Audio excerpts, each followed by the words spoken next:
Welcome back. In this video, we're looking at some of the most important metrics you should track as you build and launch your landing pages.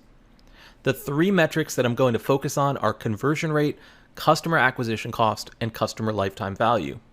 If you ask any growth marketer for their list of the most important things to track, chances are these three metrics are on the list. They're just that important. And oftentimes, as a conversion optimizer, your goal will be to improve one or more of these metrics. So it's very important to get familiar with them. First up is conversion rate. It can be formally defined as the percentage of users who take a desired action. You can calculate the conversion rate of your landing page by dividing the total attributed conversions by the total number of visits, and then multiplying that result by 100. Let's look at an example using this landing page for our free landing page checklist.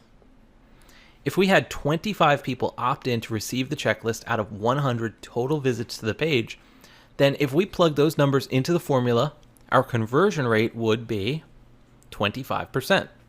This simple calculation is something you're going to come back to again and again. However, the good news is it's often calculated for you by many of the landing page tools and A/B testing tools. Next up, we have the customer acquisition cost, sometimes referred to as the CAC. This is defined as the cost to acquire a new customer. You can calculate the CAC by taking your total sales and marketing costs and dividing it by the number of new customers you acquired. This is just one way to calculate your customer acquisition cost, but of course it's not the only way. Again, let's look at a quick example.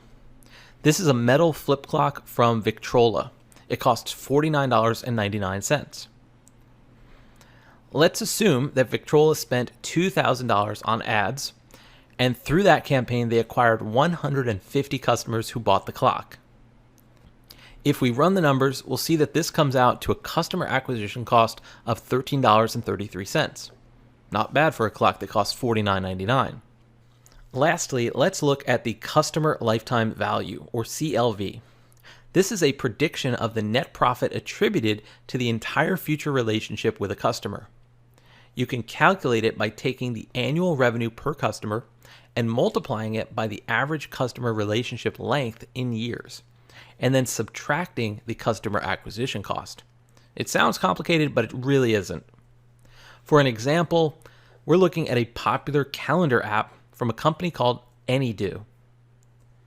Let's assume that they make about $10 from each customer per year, and that the average customer sticks with their subscription for 3 years.